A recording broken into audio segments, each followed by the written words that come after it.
Hello everyone, this is Purvi and welcome to my channel access to learn. जैसे कि मैंने पिछले वीडियो में आप लोगों के साथ प्रिपरेशन डिस्कस किया था, तो आज का मेरा वीडियो है डिटर्मिनर्स एंड आर्टिकल। ये वीडियो स्पेशली मैंने आसाम स्पेशल टेट वालों के लिए बनाया है, स्टूडेंट भी देख सकते हैं, उनके लिए भी हेल्पफुल होगा। तो बिना स्किप करे वीडियो को लास्ट तक देखिए, और अगर अभी भी आपने मेरे चैनल को सब्सक्राइब नहीं किया है तो प्लीज़ सब्सक्राइब कीजिए। तो चलिए स्टार्ट करते हैं। Determiners and article. आर्टिकल जो है वो डिटर्मिनर्स का ही एक पार्ट है। आर्टिकल ए एन दी को आर्टिकल कहते हैं। भावल ए ई आई ओ यू, ये पांचों भावल है। इन पांचों को छोड़ के बाकी का जो लेटर है वो कॉन्सोनेंट कहलाता है। भावल के आगे एन आर्टिकल बैठता है और कॉन्सोनेंट के आगे ए आर्टिकल बैठता है। तो चलिए देख लेते हैं। A is an indefinite article. A जो है वो इंडिफिनिट है, अनिर्दिष्ट जगह पे बैठता है। दी इज़ ए डेफिनेट आर्टिकल। दी जो है वो डेफिनेट जगह पे, निर्दिष्ट जगह पे बैठता है। कैसे, चलिए एक एग्जांपल देख लेते हैं। यहाँ पे दो बुक है, तो मैं अगर कहूँ कि मुझे ये रेड बुक चाहिए, तो यहाँ पे निर्दिष्ट करके मैंने बोल दिया कि मुझे ये रेड बुक चाहिए या फिर मुझे रेड बुक दो, तो यहाँ पे द आर्टिकल बैठेगा। और अगर मैं बोलूँ कि यहाँ पे तो दो बुक है, एक बुक मुझे दो, तो मैंने निर्दिष्ट करके नहीं बोला है, तो यहाँ पे ए आर्टिकल बैठेगा। एक बुक दो मतलब कोई भी एक देने से होगा, इसलिए यहाँ पे ए बैठेगा। अगर निर्दिष्ट करके किसी चीज़ को बोला गया है तो वहाँ पे द आर्टिकल बैठता है। फर्स्ट एग्जाम्पल है ए मैंगो। मैंगो का जो फर्स्ट लेटर है वो कॉन्सोनेंट है, इसलिए यहाँ पे ए आर्टिकल बैठा है। She is a university student. University जो वर्ड है उसका फर्स्ट लेटर भावल है, मतलब यू है। तो अगर भावल का उच्चारण यू जैसा हो तो उसके आगे ए आर्टिकल बैठता है। नेक्स्ट है गिव मी ए 1 रुपी नोट। 1 का जो फर्स्ट लेटर वो ओ है, ओ मतलब भावल है, फिर भी यहाँ पे ए बैठा है, क्योंकि ओ का उच्चारण अगर वा जैसा हो तो उसके आगे ए आर्टिकल बैठता है, अगर नहीं हो तो एन आर्टिकल बैठेगा। तो देख लेते हैं एन आर्टिकल का use. This is an orange.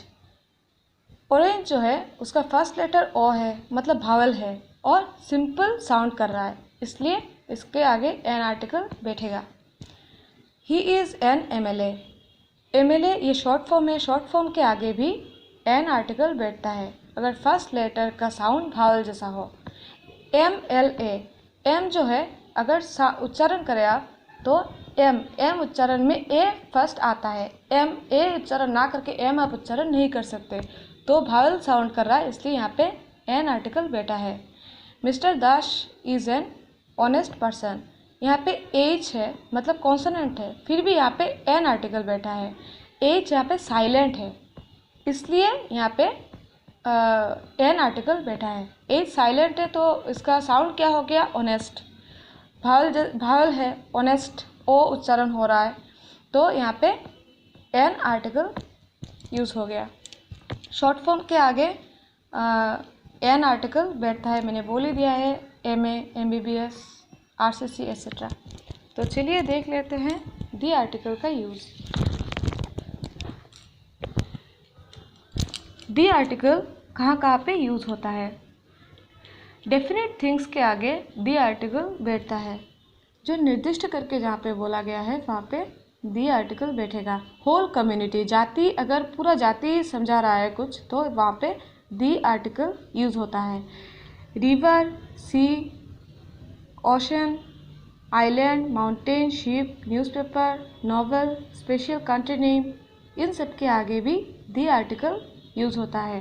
Historic incident, यहाँ पे भी दी आर्टिकल यूज़ होगा। नेम ऑफ एन एसोसिएशन और ऑर्गेनाइजेशन, अगर किसी भी संस्था का नाम हो तो उसके आगे भी दी आर्टिकल बैठता है।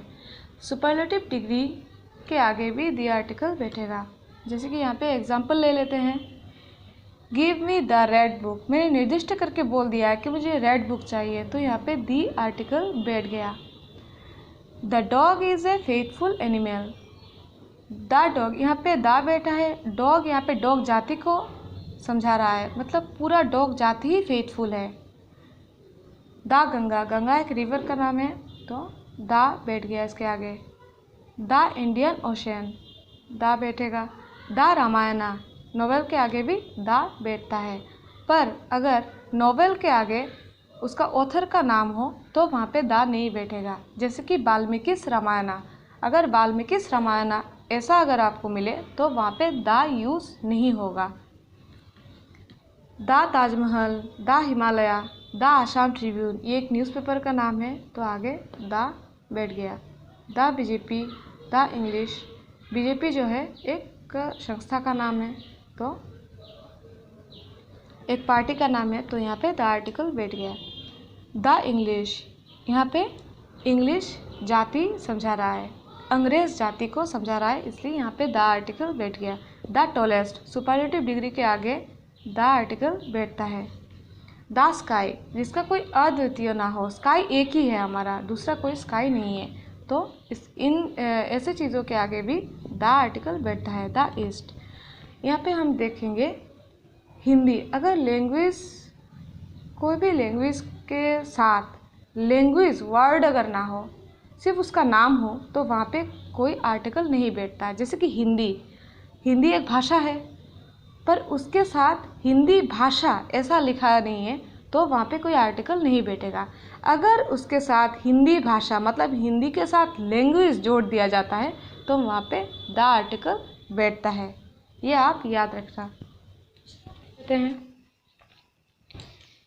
फ्यू लिटिल, आप लोगों ने सुना ही होगा।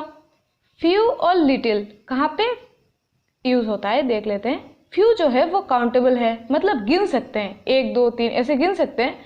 लिटिल जो है वो अनकाउंटेबल है, मतलब गिन नहीं सकते। जैसे कि वाटर हो गया, ठीक है, वाटर गिन सकते हैं क्या? नहीं गिन सकते। तो देख लेते हैं फ्यू का यूज़ कहाँ कहाँ होता है। फ्यू जो है वो निगेटिव मीनिंग भी करता है। I have few enemies, few का मीनिंग है मतलब एकदम नहीं है, ना के बराबर, एकदम कम। एक डिब्बे में चॉकलेट बहुत सारा था और सबको मैंने बांट दिया और एक चॉकलेट रह गया, तो वो डब्बे में एक ही चॉकलेट है तो वो ना के बराबर है, ठीक है, एकदम कम है। तो वहाँ पे क्या होगा? फ्यू आर्टिकल फ्यू डिटर्मिनर्स बैठेगा, ठीक है। इसके बाद आता है हमारा a few.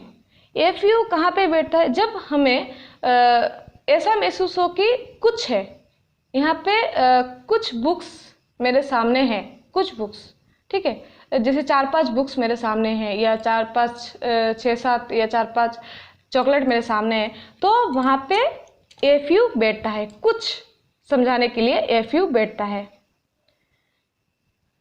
He has only a few friends, only जो वर्ड है उसके बाद भी ए फ्यू ही बैठेगा। अगर आप लोगों को कभी ओनली मिल जाए तो उसके बाद डिटर्मिनर्स ए फ्यू ही बैठेगा और दूसरा कोई डिटर्मिनर्स नहीं बैठेगा, ठीक है। इसके बाद आता है द फ्यू। द फ्यू का मतलब है जितना है उतना ही, ठीक है। जैसे the few friends I have are rich, मेरे जो फ्रेंड है वो रिच हैं, मतलब मेरे जितने भी फ्रेंड हैं वो रिच हैं, कम हो ज़्यादा हो जो भी हो, पर पूरे के पूरे मतलब जितने भी हैं, अगर 4 फ्रेंड है चारों के चारों रिच हैं, 1-2 कम नहीं है।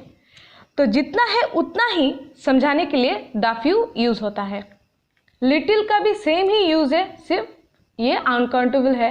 जैसे कि the man has little strength, strength शक्ति जो है एकदम कम है, लिटिल भी एकदम कम, ना के बराबर, मतलब वो वीक ही है, समझ लीजिए, ठीक है। एकदम कम जब समझ में आएगा तब लिटिल बैठेगा, यूज़ होगा। तो ए लिटिल कुछ है, कुछ जब है तब ए लिटिल होगा। जैसे give me a little milk in the glass, glass में मुझे थोड़ा मिल्क दो, तो थोड़ा मिल्क दो, तो थोड़े में यहाँ पे क्या यूज़ होगा? A little. द लिटिल का भी यूज़ द फ्यू सेम ही है। The thirsty man drinks the little milk in the cup, cup में जितना भी मिल्क था, थ्रस्टी जो मैन है उसने सब पी लिया, मतलब जितना भी था उतना पी लिया, थोड़ा छोड़ा भी नहीं, थोड़ा कम भी नहीं, थोड़ा ज़्यादा भी नहीं, जितना है उतना ही, वहाँ पे द लिटिल बैठेगा।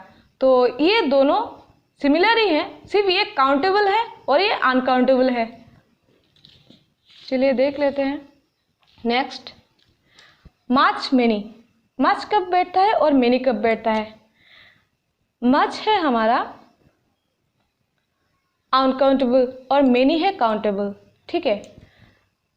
मच क्वांटिटी को दर्शाता है, मच जो है क्वांटिटी, जैसे कि यहाँ पे एग्जाम्पल है, ही शोड मच पेशेंस, ठीक है। उसका जो धैर्य है वो मतलब परिमाण समझा रहा है यहाँ पे। हाँ, मच क्या समझाता है? क्वांटिटी, ठीक है, क्वांटिटी समझाता है, मतलब परिमाण समझा रहा है। तो यहाँ पे मच बैठेगा, अनकाउंटेबल, ठीक है। इसके बाद क्या है? यूज होता है सिंगुलर नाउन, सिंगुलर नाउन के साथ मच यूज होता है, जैसे कि मच वाटर, वाटर तो वाटर्स नहीं बोल सकते, ठीक है, तो सिंगुलर है इसलिए यहाँ पे मच बैठ गया। और अनकाउंटेबल भी है। मच मनी के सामने, आप लोग बोलेंगे मनी तो गिन सकते हैं हम लोग, नहीं, यहाँ पे रुपीस की बात नहीं किया जा रहा है, मनी की। मनी मतलब संपद, ये सबको मिला के जो परिमाण क्वांटिटी समझाता है वहाँ पे मच हो गया, ठीक है। मेनी देख लेते हैं। मेनी तो आप लोगों को पता ही है। मेनी प्लूरल नाउन के साथ बैठता है। बुक्स, बॉयज प्लूरल जो हैं, मेनी बुक्स, मेनी बॉयज, और ये काउंटेबल हैं, ठीक है। एनी कहाँ पे बैठता है और साम कहाँ पे बैठता है? तो साम जो है वो बैठता है काउंटेबल अनकाउंटेबल नाउन के साथ बैठता है। काउंटेबल हो या अनकाउंटेबल हो, दोनों के साथ मच बैठता है। और सेंटेंस की बात करें तो एफर्मेटिव सेंटेंस में मच बैठता है। एफर्मेटिव सेंटेंस जो नेगेटिव या इंटरोगेटिव मतलब क्वेश्चन मार्क या नॉट नहीं है जिन सेंटेंस में, उस सेंटेंस को हम एफर्मेटिव सेंटेंस बोलते हैं, मतलब हाँ सूचक। तो वहाँ पे सम बैठेगा, जैसे कि there are some books on the table, तो यहाँ पे सम बैठ गया। काउंटेबल में भी बैठेगा, अनकाउंटेबल में भी बैठेगा। और एक बात, कभी कभार सम इंटरोगेटिव सेंटेंस में भी बैठता है। कब? जब हम कुछ पाने के लिए क्वेश्चन करते हैं, can you give me some books, अगर हम ऐसे कुछ पाने के लिए क्वेश्चन कर रहे हैं तो वहां पे सम बैठेगा, ठीक है। एनी का यूज, एनी इंटरोगेटिव मतलब क्वेश्चन मार्क जब होगा ऐसे सेंटेंस में एनी बैठेगा और यूज होगा। और नेगेटिव सेंटेंस में भी एनी यूज होता है, जैसे कि do you need any help, तुम्हें कोई हेल्प चाहिए, यहाँ पे क्वेश्चन मार्क है। इंटरोगेटिव सेंटेंस में एनी यूज हो गया। I don't have any book, यहाँ पे नेगेटिव सेंटेंस दर्शा रहा है, एनी यूज हो गया, ठीक है। अब हम समझेंगे ईच और एवरी। ईच कहाँ पे बैठता है और एवरी कहाँ पर बैठता है? ईच और एवरी दोनों ही सिंगुलर नाउन को दर्शाते हैं। ईच मतलब है प्रत्येक और एवरी मतलब है हर किसी को, हर चीज़ या हर दिन, ऐसे एवरी बैठता है, एवरी का मतलब है। तो ईच, जैसे कि ईच हमेशा डेफिनेट जगह पे बैठता है, पर एवरी हमेशा डेफिनेट जगह पे ही बैठेगा ऐसा कुछ नहीं है।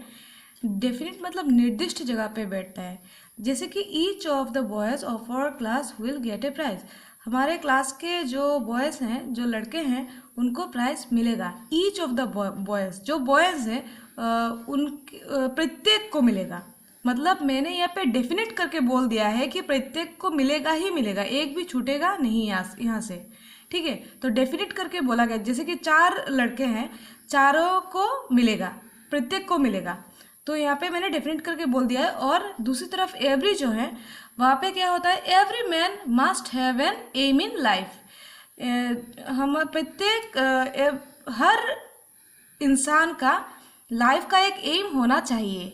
यहाँ पे एवरी बैठा है, मतलब चाहिए, होगा ही होगा, ऐसा कुछ निर्दिष्ट नहीं है कि होना मतलब होगा ही होगा, ऐसा कुछ निर्दिष्ट नहीं है। सिर्फ बोला गया है कि हर इंसान का एक अपने लाइफ का एक एम होना चाहिए, एक उद्देश्य होना चाहिए, पर ये निर्दिष्ट करके बोल नहीं सकते कि सभी का एम होगा क्या नहीं होगा, ठीक है। तो थैंक यू, आई होप आप लोगों को समझ में आया होगा।